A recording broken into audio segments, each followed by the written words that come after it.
বিসমিল্লাহির রহমানির রহিম। Hello everyone, আসসালামু আলাইকুম। স্বপ্ননূরের সংসার থেকে আমি নূর আপনাদের সবাইকে ওয়েলকাম করছি নতুন একটি লাইফস্টাইল ব্লগ ভিডিওতে। সবাইকে আমার বারান্দার জবা ফুলের শুভেচ্ছা জানিয়ে আজকের ব্লগটি শুরু করছি। বেশ 4-5 দিন পরে আবারও আপনাদের মাঝে ফিরে এসেছি। আশা করছি আজকের ব্লগ ভিডিও আপনাদের অনেক অনেক ভালো লাগবে। অবশ্যই শুরু থেকে শেষ পর্যন্ত আমার সাথে থাকার অনুরোধ রইল।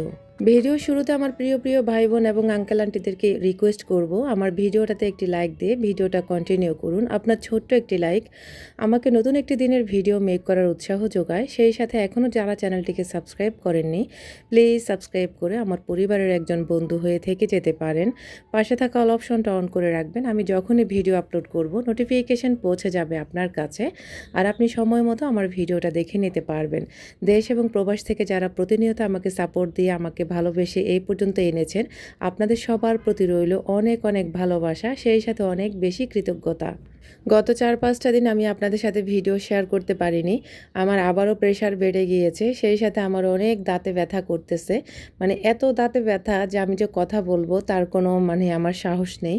তার মধ্যে হচ্ছে আরফানের এক্সাম চলতেছে। আরাফেরটা হচ্ছে 30 তারিখ থেকে, আর আরফানেরটা 22 তারিখ থেকে শুরু হয়ে গেছে। অলরেডি ও 2 সাবজেক্ট শেষ হয়ে গেছে। তো ওকে নিয়ে, তারপরে নিজের অসুস্থতা নিয়ে সব কিছু মিলিয়ে একটু ব্যস্ত সময় পার করেছি। সেই কারণে হচ্ছে আপনাদের সাথে আর রেগুলার ভিডিও শেয়ার করতে পারিনি। আর আপনাদের সাথে যে আমি পোস্ট করে জানিয়ে দেব যে আমি কোথায় আছি, কেমন আছি, সেটাও আমার সুযোগ হয়নি। আমি ফোনটা ঠিকমতো হাতেও ধরিনি, কারণ আরাফকে মাদ্রাসায় নেওয়া, আরফানকে স্কুলে নেওয়া, ওর কাছে ওখানে থাকা, একদম ওকে নিয়ে চলে যেতাম, আবার ওর পরীক্ষা শেষ করে তারপরে বাসায় ফিরতাম। আর বাসায় ফিরে আবার হচ্ছে দুনিয়ার কাজকর্ম, রান্না বান্না, নামাজ কালাম সব কিছু মিলিয়ে না একটু বেশি ব্যস্ত হয়ে পড়েছিলাম। তো আপনারা সবাই দোয়া করবেন আরফানের রেজাল্ট যেন ভালো আসে। এখানে হচ্ছে আমার হাজব্যান্ড কিছু রসুন এনেছিল, প্রায় মেবি হচ্ছে 2 কেজির মতোই হবে সম্ভবত।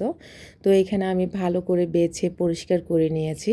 তো যেগুলো হচ্ছে একটু পচে গেছে বা কিংবা কালো হয়ে গেছে সেগুলো আলাদা করে নিয়েছি। আর এগুলো এভাবে আমি একটা পলিথিনে মুড়িয়ে ফ্রিজে রেখে দেব, বেশ অনেক দিন চলে যাবে। আর এখানে হচ্ছে এখন আমি যেগুলো ব্লেন্ড করার প্রয়োজন সেগুলো ভালো করে পরিষ্কার করে তারপরে এখন একটা একটা বলের মধ্যে নিয়ে পানিতে ভিজিয়ে রাখবো। তো যখন হচ্ছে আমি সময় পাবো, অবসর হব, তখন হচ্ছে আমি এই রসুনগুলো ব্লেন্ড করব। যেহেতু আজকে আমি অনেক অনেক কাজ করব, আমার কাজের বলা যায় একদম শুরু থেকে শেষ পর্যন্তই শুরু করেছি। আশা করছি আজকের ভিডিওটি আপনাদের ভালো লাগবে। হাজারো ব্যস্ততার সময়ও কিন্তু নিজের ঘর বাড়ি পরিষ্কার পরিচ্ছন্ন যেভাবে রাখি সেটাই আজকে আপনাদের সাথে ভিডিও আকারে তুলে ধরেছি। আশা করছি আজকের ভিডিওটি আপনাদের অনেক অনেক হেল্পফুল হবে, সেই সাথে আপনারা কাজেও অনেক বেশি এনার্জি পাবেন ইনশাল্লাহ। আপনারা আমার ভিডিওগুলো দেখে অনেক অনেক অনুপ্রেরণা পান, আপনারা হচ্ছে কমেন্টে জানান এবং কি পার্সোনালি ইনবক্স করেন, তারপর হচ্ছে ফোন দিয়ে বলেন। তো এগুলো না আসলে শুনতে আমার খুব ভালো লাগে, আর প্রশংসা শুনতে কার না ভালো লাগে। সবাই চায় একটু প্রশংসা পেতে, তো আমিও কিন্তু তার ব্যতিক্রম নয়। আর আমার কাজগুলো আমার রিয়েলভাবে আমি যেভাবে করি সেটাই আপনাদের সাথে শেয়ার করি। আমার কাছে আর্টিফিশিয়াল কোনো কিছুই নেই, যা করি তাই হচ্ছে রিয়েলভাবে আপনাদের সাথে শেয়ার করি, যাতে করে আমার অডিয়েন্স বুঝতে পারে যে আমি তাদের সাথে হচ্ছে রিয়েলিটি দেখাই। আমার এখানে কোনো ধরনের শো অফ কিংবা আর্টিফিশিয়াল কোনো কিছুই নেই। আমি যেরকম মানুষ সেরকমই আপনাদের সাথে শেয়ার করি। তো এই যে এখানে হচ্ছে আমি রসুনগুলা ভিজিয়ে এসে এখন হচ্ছে কাপড় চোপড়গুলো ভিজিয়ে নেব। তো বেশ কিছু হচ্ছে কাপড় চোপড় জমে যায়, যেহেতু ব্যস্ত একটা সময় পার করতেছি, তার মধ্যে প্রচণ্ড হচ্ছে দাঁতে ব্যথা, মাথা ব্যথা। আমার আসলে হাই প্রেশার, তো হাই প্রেশারের কারণে আমার মাথা ব্যথা উঠে, গাড়ে ব্যথা উঠে, আমার হচ্ছে অনেক অনেক সমস্যা। তো আপনাদের সবার কাছে দোয়া চাই, যদিও আপনারা সবাই আমাকে অনেক অনেক দোয়া করেন। আমি আপনাদের জন্য সত্যি কথা নামাজের বিছানাতে আমি সব সময় মোনাজাতে আপনাদের সবার জন্য দোয়া করি, যারা আমাকে অনেক অনেক ভালোবাসে, আমার বিজনেসে আমাকে সাপোর্ট দেয়, তারপরে হচ্ছে আমার ভিডিওতে আমাকে অনেক অনেক সাপোর্ট দিয়ে অনেক সুন্দর সুন্দর মোটিভেশনাল কমেন্ট করে। আপনাদের সবার জন্য আমি মনের অন্তরের অন্তঃস্থল থেকে আল্লাহর কাছে দুহাত তুলে দোয়া করি। আপনারা বিশ্বাস করবেন কিনা জানি না, আমি অনেক সময় আপনাদের জন্য কান্নাও করি। ভালোবাসা, সম্মান সব কিছু উপরওয়ালার থেকে হয়।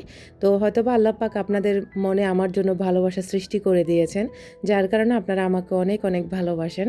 তবে আমি বলবো আল্লাহর কাছে অনেক বেশি শুকরিয়া আদায় করি আপনাদের মতো এরকম ভালোবাসার ভাই বোন পেয়ে। অনলাইন জগতে এসব ভালোবাসার মানুষ যদি আমি না পেতাম তাহলে হয়তোবা আমার কোনো অস্তিত্বই থাকতো না। আলহামদুলিল্লাহ এই প্ল্যাটফর্মে আমার একটা পরিচিত আছে, স্বপ্ন নূরের সংসার, বা যে কোনো আপু ফোন করলে বলেন নূর আপু, তখন সত্যি কথা আমার কলিজাটা একদম ভরে যায় যে আপনাদের এত সুন্দর কথা, এত সুন্দর করে আমাকে প্রিয় নূর আপু বলে ডাকেন, এবং কি যখনই ফোন দেন আপনি কি নূর আপু, তখন সত্যি কথা আমার ভিতর থেকে অন্যরকম একটা ভালোবাসা আপনাদের জন্য আসে। আপনারা সবাই আমার জন্য দোয়া করবেন, আপনাদের সাথে যেন আমার ভালোবাসাটা আজীবন এরকম থাকে। তো কাপড় চোপড় ধুয়েছি, তারপরও ধুই নাই এখনও, ভিজিয়ে এসেছি, আরও অনেক অনেক কাজ করেছি, যদিও সব কিছু শেয়ার করা যায় না। তো খুব হাঁপিয়ে গিয়েছিলাম। এখন হচ্ছে আমি একটু বিস্কুট, মানে একটু চা আর হচ্ছে 2টা বিস্কুট খেয়ে নিলাম, সাথে হচ্ছে 1 গ্লাস পানি খেয়ে নেব। তো আমার এই বাস্কেটের উপরে রেখে আমি চা নাস্তা করলে আপনারা অনেকে অনেক বেশি পছন্দ করেন, আপনাদের অনেক ভালো লাগে। তা আমারও ভালো লাগে সিম্পলভাবে আপনাদের সাথে ভিডিও প্রেজেন্ট করার জন্য, যাতে করে আমার কাছে আর্টিফিশিয়াল কিংবা সফট কোনো কিছুই আপনাদের মনে না হয়। এজন্যই হচ্ছে আমি সব কিছু আমার যা কিছু আছে, মানে আমি যাই করি সেটাই আপনাদের সাথে শেয়ার করি। তো ওই যে একটু নাস্তা পানি করে এখন চলে এসেছি আমি কিচেনে এসে হচ্ছে এখন আমি রান্নাবান্না করব। গ্রাম থেকে যখন এসেছিলাম তখন হচ্ছে আমার মা আসার সময় অনেক কিছু দিয়েছিল, যদিও আসলে এইবার আর হচ্ছে ভিডিও করা হয়নি, কারণ অনেক ব্যস্ত সময় আমি পার করি, যার কারণে হচ্ছে অনেক কিছু আমি ভিডিও করা থেকে বিরত থাকি আর কি। তো বেশ সময় পাই না, এই কারণে ভিডিও করা হয় না। তো এখানে হচ্ছে মুরগির ঘিলা, কলিজা, হাত পা যা ছিল ওগুলো অনেকগুলো হয়ে গেছিলো। তো এগুলো হচ্ছে আরফানের জন্য দিয়ে দিয়েছে। আরফান কিন্তু মুরগির হাত পা কলিজা খায় না, কলিজা গুর্দাগুলো ওরা পছন্দ করে না, হাত পাগুলো পছন্দ করে। তো অফ ক্যামেরা আমি ওগুলো রান্না করে ফেলেছি। এখন চলে এসেছি আমি হচ্ছে আজকে জুতার র্যাকটা পরিষ্কার করব। আপনাদেরকে দেখাই, আপনারা অনেকেই বলেন যে আপু সব সময় পরিপাটি থাকে, আপুর বাসায় কি ধুলাবালি ময়লা হয় না? অবশ্যই হয় আপুরা। আপনি যদি বিদেশেও থাকেন, বিদেশেও কিন্তু সেমভাবে আপনার বাসা ময়লা হবে। এটা হচ্ছে আপনার নিজের কাছে, আপনি কীরকম আপনার বাসাটাকে রাখবেন বা কীরকম দেখতে চান সেটা একান্তই আপনার নিজের কাছে। আমি চাইলে কিন্তু আমার এই একটা পরিষ্কার না করলেও পারতাম, যদিও এটা আমি প্রতি মাসে হচ্ছে 2বার পরিষ্কার করি। এটার মধ্যে ধুলাবালি এত বেশি বসে, আর আমার বাসার চারিপাশে এত বাতাস আসে, আর এই বাতাসের সাথে মানে বস্তা ভরে ভরে বলা যায় বালু নিয়ে আসে। এত বালু, মানে ঘর যদি আমি মুছি বিকেলবেলা আবার মনে হয় যে আমি ঘরই মুছি নাই, মনে হয় যে আজকে 3 দিন 4 দিন এমন অবস্থা হয়ে যায়। একটু পানি পড়লে বা ওরা যদি একটু বেসিনে হাত ধুতে যায় তখন হচ্ছে পায়ের চাপ পড়লে বোঝা যায় যে মানে ময়লা ময়লা হয়ে যায়, তখন বোঝা যায় যে কত বালু আমার ঘরে ঢুকে। তো আমি কিন্তু সব সময় চেষ্টা করে থাকি নিজের ঘরটাকে পরিপাটি করে রাখতে, কারণ পরিপাটি করে রাখাটা এটা আমার একটা নেশা পরিণত হয়েছে। আমি আসলে থাকতে পারি না। অনেকে বলে আমার ওসিডি আছে, আমি যদি বলবো পরিষ্কার থেকে যদি আমার ওসিডি হয় তাতেও আমার কোনো সমস্যা নেই। আর যারা নোংরা থাকে তাদের কি হয় সেটা যদি আমাকে একটু বলে যেতেন তাহলে হয়তো আমি খুশি হতাম, কারণ যারা নোংরা থাকে তাদের রোগটার নাম কি সেটা জানি না, তবে যারা পরিষ্কার থাকে তাদের রোগটার নাম জেনে গেছি, ওইটার নাম হচ্ছে ওসিডি। তো আমি বলবো অপরিষ্কার থাকতে পারবো না, পরিষ্কার থেকেও যদি আমার ওসিডি হয় তারপরেও হোক, আমি বলবো সেটাই। তো এই যে এখন হচ্ছে আমি জুতার র্যাকটাকে হচ্ছে পরিষ্কার করে নেব, এটা হচ্ছে আমি ওয়াশরুমে ঢুকিয়ে ফেলেছি। আর আমার এই বাসাটা তো অনেক ছোট, আপনারা সবাই জানেন, আসলে নতুন করে আর আপনাদেরকে কি বলবো, আপনারা যারা আমার রেগুলার ভিউয়ার্স আছেন তারা আমার A to Z সব কিছু জানেন, আমার কোথায় কি রাখা আছে, আমি কোথায় কি করি সব আপনাদের জানা আছে। তো এখন হচ্ছে আমি ওয়াশরুমে এই র্যাকটা নিয়ে এসেছি, আর এটাকে ভালো করে হচ্ছে ঘষে মেজে পরিষ্কার করে নিয়ে এসেছি। আর হ্যাঁ, অবশ্য আপনারা কিন্তু ধারালো কোনো কিছু দিয়ে এই র্যাক কিংবা কিচেন র্যাক আপনারা ওয়াশ করতে যাবেন না, ঘষতে যাবেন না, তাহলে কিন্তু স্ক্র্যাচ পড়ে যাবে, তখন দেখতে খারাপ লাগবে। আমি কিন্তু সফট যে কাপড়গুলো হয় ওগুলা দিয়ে হচ্ছে ভালো করে মেজে নিয়ে এসেছি। আর অফ ক্যামেরায় সমস্ত জুতা হচ্ছে আমি ক্লিন করে ফেলেছি, এগুলো হচ্ছে হালকা একটু ভেজা কাপড়ের সাহায্যে মুছে নিয়েছি। তো এগুলা এখানে আমি শুকাতে দিয়ে এখন চলে যাব আরাফের জন্য। আরাফের ছুটির টাইম হয়ে গেছে, অলরেডি 12:30 বেজে গেছে। তো এই যে বাইরে ঘরে এভাবে করে করে হচ্ছে সংসারের কাজগুলো করি, সংসারকে পরিপাটি করে রাখি, এই আর কি। আসলে একজন নারী যে কত পরিমাণ স্ট্রাগল করে একটা সংসার নিয়ে, আর বলা যায় কত পরিশ্রম ঘরের ভিতরে করে, সেটা শুধু একজন নারীই জানে। দিন শেষে পুরুষ মানুষ বাসায় এসে বলে যে আমরা কি করি, তো আপনাদের সবার জন্য যারা হচ্ছে যেসব পুরুষরা মানতে রাজি না যে ঘরের ভিতরে আসলে বউরা কী করে, তা আপনাদের উদ্দেশ্যে ভিডিওগুলো আসলে করা, আপনারা দেখে বুঝে নেবেন যে আমরা কত কত কাজ করি সংসারে। বাচ্চাদেরকে আনা নেওয়া করা, বাচ্চাদের যত্ন নেওয়া, তার মধ্যে ওদের গোসল করানো, খাওয়ানো, সব কিছু এভরিথিং আমি নিজে করি। কারণ হচ্ছে আসলে চাইলেও সব কিছু হচ্ছে মানে ইচ্ছা করেও লোক রেখে কাজ করাতে, তবে চাইলেও তো সব কিছু আর কপালে জুটবে না। তো এই কারণে হচ্ছে নিজের কাজ কষ্ট হলেও নিজে করি। দিন শেষে কিন্তু একটা মানসিক শান্তি পাওয়া যায় নিজের মনের মতো করে কাজগুলো করতে পারলে। তো আলহামদুলিল্লাহ দিন শেষে যখন ঘরটা গোছাই তখন মনে হয় যে আমি পৃথিবীর সবচেয়ে সুখী একজন মানুষ। তো এদিক দিয়ে হচ্ছে এখন আমি ডাল ভর্তা করে নেব। আপনারা আমার হাতের ডাল ভর্তা কিংবা বিভিন্ন রেসিপি এত বেশি মানে পছন্দ করেন, যেটা কিনা সত্যি আমাকে অনেক বেশি মুগ্ধ করে আপনাদের সুন্দর সুন্দর কমেন্ট এবং কি আপনাদের ফোনে বলা কথাগুলো। আমি সত্যি কথা খুব ভালোবাসি আপনাদেরকে, আপনারা যার কারণে আমাকেও এত বেশি ভালোবাসেন, এত এত সাপোর্ট করেন। তো ডাল ভর্তাটা করে এখন চলে এসেছি হচ্ছে আমি সুর একটা গুছিয়ে নেব। তো আপনাদেরকে বলি, আমার রান্নাবান্না হচ্ছে ওই মুরগির হাত পা রান্নাটা ছিল একদিন, আর ডাল ভর্তাটা ছিল আরেক দিনের। তো আমি হচ্ছে একসাথে হচ্ছে জোড়াতালি দিয়ে দিয়েছি। আর এই যে এখন দেখতে পেলেন আমি হচ্ছে একটা বস্তাকে কেটে, চালের বস্তাকে কেটে এভাবে হচ্ছে সুন্দর করে হচ্ছে সাইজ করে কেটে সুরেকের উপরে বিছিয়ে দিয়েছি। অনেকের কাছে এটা খারাপ লাগবে, তবে আমার কাছে ভালোই লাগে। এগুলো ওয়াশ করতেও সুবিধা হয়, আর হচ্ছে সবসময় পরিষ্কার রাখতেও সুবিধা হয়। আর এভাবে মানে প্যাকেটগুলো বিছিয়ে দিলে হয় কি নিচের জুতাতে আর বালু পড়ে না। তো এখানে আমাদের সবার জুতা আছে, যদিও যদি একটা শু র্যাক হতো তাহলে সুন্দর করে রাখা যেত, সহজে আর ময়লা হয় না। তবে এভাবে রাখলে 2-4 দিন যাওয়ার পরে আবার যেই লাউ সেই কদু হয়ে যায়, একদম আবার ময়লা বসে যায়। তো কিছুই করার নেই, এভাবে রাখতে হবে। আর উপরে হচ্ছে এই ড্রামটা হচ্ছে আমি এখন উপর সাইডটা মুছে নেব। আপনারা আমার এই ড্রামটা অনেকে অনেক কিছু অনেকবার জিজ্ঞেস করেছেন এই ড্রামের ভিতরে আমি কী রেখেছি একটা ভিডিওতে আমি আপনাদের সাথে শেয়ার করেছি। তো এখন হচ্ছে আমি বেসিনটাকে পরিষ্কার করে নেব। এই বেসিনটা যে আজকে কতদিন আমি পরিষ্কার করব বলে মানে করাই হচ্ছে না।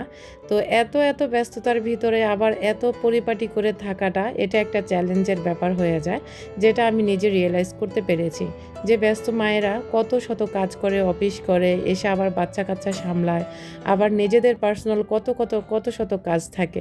সব কিছু মিলিয়ে তারপরে হচ্ছে ঘরটাকে পরিপাটি রাখা, এটা একদম চ্যালেঞ্জের একটা ব্যাপার। তো আসলে আমি সময় করে এই কাজগুলো করে নিয়েছি। একদম যত বেশি ব্যস্তই থাকি না কেন, তারপরেও চেষ্টা করি ঘরটাকে পরিপাটি করে মানসিক একটা শান্তি পেতে। কারণ এই অশান্তি আমার কাছে আরও বেশি মনে হয়। আমি যদি সুস্থ থাকি তার মধ্যে হচ্ছে কাজ তো করতেই পারি, আর যদি আমি অসুস্থ থাকি বা কিংবা ব্যস্ত থাকি তখন যদি আমার এলোমেলো ঘরটাকে আমি দেখি, তখন আমার কাছে মনে হয় যে আমি আরও বেশি অসুস্থ হয়ে পড়েছি। মানে নিজেকে সুস্থতা বোধ করাতে বা কিংবা নিজেকে ভালো রাখতে আমি আমার ঘরের কাজগুলো করে থাকি। বিশ্বাস করেন আমার ভালো লাগে দিন শেষে আমার ঘর পরিপাটি করে রাখতে। তো এই যে এখন সুইচ বোর্ডগুলোকে আমি পরিষ্কার করে নিয়েছি, আর চিপায় সুইচের মাঝখানে যে ময়লা জমে গেছে ওগুলা কাপড় দিয়ে আসলে পরিষ্কার করতে পারছি না, এ কারণে পুরনো একটা ব্রাশের সাহায্যে আমি পরিষ্কার করে নিয়েছি। আপনারা চাইলে এটা হচ্ছে পরিষ্কার করবেন সুইচ বোর্ড, তবে আপনাদের নিজ দায়িত্বে পরিষ্কার করবেন, কারণ সুইচ বোর্ডে অনেক সময় কারেন্টে কিন্তু শর্ট করে, এ কারণে আমি আপনাদেরকে বলে দিলাম। তো আমি কিন্তু যখনই এগুলো পরিষ্কার করি তখনই এই যে সুইচ বোর্ড পরিষ্কার করি, তারপরে হচ্ছে এই যে মেন সুইচের বোর্ডটাকে পরিষ্কার করি। এগুলো আসলে আমার নেশা হয়ে গেছে, যার কারণে হচ্ছে আমার ঘর এত পরিপাটি থাকে, কিংবা আমি সবসময় গুছিয়ে কাজ করতে পছন্দ করি। এই কারণেও হচ্ছে আমাকে আসলে ওসিডিতে ভুগতে হচ্ছে আর কি। তো যাই হোক, কিছুই করার নেই। আপনারা সবাই আমাকে অনেক সাপোর্ট করেন, অনেক ভালোবাসা দেন, শুধুমাত্র আমার ঘর বাড়ি এত সুন্দর পরিষ্কার পরিপাটি থাকার জন্য, রাখার জন্য। আর আমি যে এত অল্প আয়ে এত সুন্দরভাবে এই সব কিছু প্রেজেন্ট করি, সেটা আপনাদের অনেক নজর কেড়েছে। মাশাআল্লাহ, আলহামদুলিল্লাহ। আপনারা সবাই আমার জন্য দোয়া করবেন, যতদিন বেঁচে থাকবো যেন এভাবে সিম্পল লাইফস্টাইল আপনাদের সাথে শেয়ার করতে পারি। যদি আল্লাহ তাআলা কখনো ভালো এবিলিটি দেয়, তারপরেও যেন এরকম সিম্পল থাকতে পারি, সেই দোয়াটা আপনারা সবাই আমার জন্য করবেন। কে আমার ভিডিওতে এতক্ষণ আছেন জানি না, যদি থেকে থাকেন তাহলে আবারও হার্ডলি রিকোয়েস্ট রইল, প্লিজ একটি লাইক দিয়ে ভিডিওটা শেষ করুন। আপনার এই একটি লাইক আমার এই ভিডিওটা আপনার মতো হাজার হাজার মানুষের কাছে পৌঁছাতে সাহায্য করবে। তো যারা আমাকে ভালোবাসেন তারা তো অবশ্যই আমাকে লাইক দেন, আর যারা ভালোবাসেন না তারা প্লিজ একটি লাইক দিয়ে যাবেন। আপনাদের কাছে অনুরোধ রইল। এই যে বেসিনটাকে ভালো করে আমি ওয়াশ করে নিয়েছি, আর এখন একটা ছোট মিনি যে সাবানগুলো আছে ওগুলো এরকম সোপ কেসে আমরা দিয়ে রাখি যাতে করে হ্যান্ড ওয়াশ করতে সুবিধা হয়। তো আমি আসলে এত অল্প আয়ে যেভাবে অনেক কিছু আমি স্যাক্রিফাইস করি, যেমন এই যে হ্যান্ড ওয়াশের বোতলটা আপনারা দেখতে পান, সত্যি কথা এটার মধ্যে মনে হয় আজকে 1 বছরের উপরেও আমাদের হ্যান্ড ওয়াশ আনা হয় না। এই ছোট্ট একটা সাবান আমরা ইউজ করি, প্রায় 1 মাসের মতো চলে যায়। আর এই মনে করেন হ্যান্ড ওয়াশের যে বোতলটা আছে ওটা হচ্ছে আমি সৌন্দর্যের জন্য, ভিডিও সৌন্দর্যের জন্য এখানে রেখে দিই। আর এই ছোট ছোট স্যাক্রিফাইসগুলো করি বলে হচ্ছে সংসার জীবনে অনেক বেশি হ্যাপি আছি। মাশাআল্লাহ, আলহামদুলিল্লাহ, আপনারা সবাই দোয়া করবেন। কারণ আমার কাছে আমার সংসারের জন্য বলা যায় সংসারে আমার জন্য কোনো চাহিদাই রাখি না। যা কিছু চাহিদা রাখি আমার সংসারের জন্য টুকটাক যেটুকু রাখার প্রয়োজন সেটুকুই করি। যদিও এখন আমার হাজব্যান্ডের টাকায় কোনো কিছুই ঘরের কেনা হয় না, যা কিছু কিনি টুকটাক সেগুলো সম্পূর্ণ আমার টাকা দিয়ে আমি কিনতে হয়। কারণ বেচারার কাছে চেয়েও লাভ নেই, তার কাছে আসলে চাওয়া মানে হচ্ছে অনর্থক। কারণ আমি তো দেখতেছি যে তার কি আছে না আছে, তার সাথে আসলে এগুলো নিয়ে মার্কেটিং করা আমার জন্য মনে হয় খুব খারাপ একটা লাগবে আমার কাছে। এজন্য হচ্ছে আমি তার কাছে কোনো কিছুই আবদার করি না। ওই আল্লাহ তাআলা যতদিন যতটুকু রিজিকে রাখবেন ঠিক ঠিক ততটুকু নিয়ে হচ্ছে আমি হ্যাপি থাকবো ইনশাআল্লাহ। তো এখন হচ্ছে গোসলের পরে আমি ওয়াশরুমের সামনের পাপোশটা চেঞ্জ করে দিয়ে এই নতুন পাপোশটা দিয়েছি। আর বারান্দা কতগুলো কাপড় চোপড় ওয়াশ করেছি আপনারা নিশ্চয় দেখে বুঝেছেন। আর এখন হচ্ছে রাতের বেলা। তো এই যে সারাদিন কিন্তু অনেক অনেক ব্যস্ততায় সময় কেটেছে। আর আরফান আসলে বড় হয়েছে, কিন্তু ওর পাশে বসে না থাকলে পড়াটা মনে হয় যে ও কাভার করতে পারে না, মানে করেও না। তো এই কারণে হচ্ছে আমি ওর পাশে বসে থাকতে হয়, ওর পড়া দেখতে হয়, তারপরও হচ্ছে আরও অনেক অনেক কাজ থাকে যেগুলো হয়তো বা আপনাদের সাথে শেয়ার করা হয় না।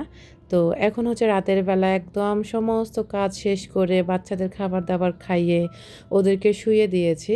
আর সবাই অলরেডি শুয়ে গেছে, শুধুমাত্র আমি ছাড়া। আমার এই হাতের এক্সট্রা কাজগুলো ঠিক এভাবে আমি গুছিয়ে রাখি। আর এভাবে গুছিয়ে কাজ করি বলেই সংসারটা এত বেশি পরিষ্কার পরিচ্ছন্ন থাকে। আপনারাও চাইলে ছোট ছোট কিছু টিপস অবলম্বন করে আপনাদের ঘরবাড়ি সবসময় পরিষ্কার পরিপাটি রাখতে পারেন। এই ছোট ছোট টিপসগুলো যেগুলো আমি আপনাদের সাথে শেয়ার করেছি, এগুলো মেনে যদি আপনারা কাজ করতে পারেন ইনশাল্লাহ আপনাদের ঘর থাকবে একদম আপনাদের মনের মতো। সেই সারাদিন ধরে এই মানে রসুনগুলো ভেজানো ছিল, আর রাতের বেলা এখন আমি ব্লেন্ড করে নিচ্ছি। আর যেহেতু আমার এই মানে কি বলবো ব্লেন্ডারটা, এটা আমার বোনের দেওয়া ব্লেন্ডার, খুবই ভালো একটা ব্লেন্ডার। এটাতে আসলে যদি বেশি কিছু করা যায় না, আদা রসুন অন্তত করা যায়, এগুলা করতে বেশ ভালোই লাগে। আর এই একটাই মগ এটা দিয়ে করতে হয়, ছোট আরও 2টা আছে, ওগুলো একটা নষ্ট হয়ে গেছে আর একটা আছে।